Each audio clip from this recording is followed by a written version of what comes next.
Hello, je suis le professeur Adebola Azangbeme, enseignant des sciences de la vie et de la terre. Comme je l'annonçais dans la précédente vidéo, nous verrons dans cette vidéo-ci le siège de l'information génétique.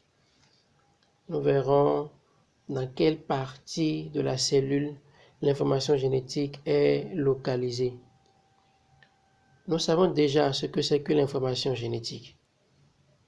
L'information génétique, pour rappel, est une potentialité portée par les gènes du noyau qui s'exprime sous forme de caractère héréditaire et qui se transmet de génération en génération. Donc, notre objectif principal dans cette vidéo sera de formuler une explication à la localisation de l'information génétique. Commençons donc. Introduction. Lors de la reproduction sexuée des animaux, y compris l'homme, une cellule unique, la cellule œuf, qu'on appelle encore zygote, subit des divisions successives et ces divisions-là aboutissent à la formation d'un nouvel individu de la même espèce. Toute l'information génétique de ce nouvel individu est forcément contenue dans le zygote comme elle devrait être contenue dans les cellules sexuelles dont la fusion a donné naissance au zygote. Je vous explique ça d'une autre façon.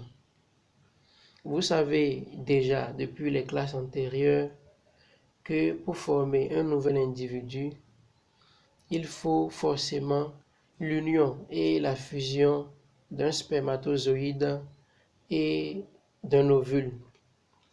Le spermatozoïde et l'ovule vont fusionner et donner naissance à un nouvel individu. Et le point de départ de ce nouvel individu, c'est la cellule œuf qu'on appelle encore zygote. Cela voudra donc dire que toute l'information génétique de ce nouvel individu-là se trouve déjà dans la cellule œuf. Si cette information génétique qui va déterminer tout ce que l'individu issu de l'œuf sera, cela voudra donc dire que l'information génétique se trouvait au préalable dans les cellules sexuelles qui ont conduit à l'obtention de la cellule œuf du zygote. Donc l'information génétique se trouve d'abord dans le spermatozoïde et dans l'ovule. Maintenant, dans quelle partie vraiment de la cellule l'information génétique est localisée? Si je dois le dire autrement, dans quelle partie de la cellule sexuelle se localise vraiment ou bien se localise réellement l'information génétique? Pour donc y parvenir, je vais vous proposer deux expériences. Une première expérience qui est composée de trois autres expériences sur l'algue acétabulaire. Et la deuxième expérience aura rapport avec une espèce de grenouille qu'on appelle Xénope. Commençons avec les expériences sur l'algue. Je vous présente au prime abord l'algue acétabulaire. Comme vous pouvez le voir sur la diapositive, l'acétabulaire est une algue unicellulaire géante qui offre de multiples avantages à l'expérimentateur.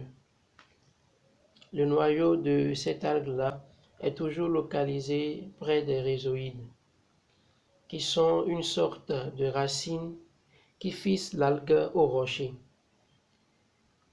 La cellule présente à l'une de ses extrémités une sorte de chapeau dont la forme diffère d'une espèce à une autre.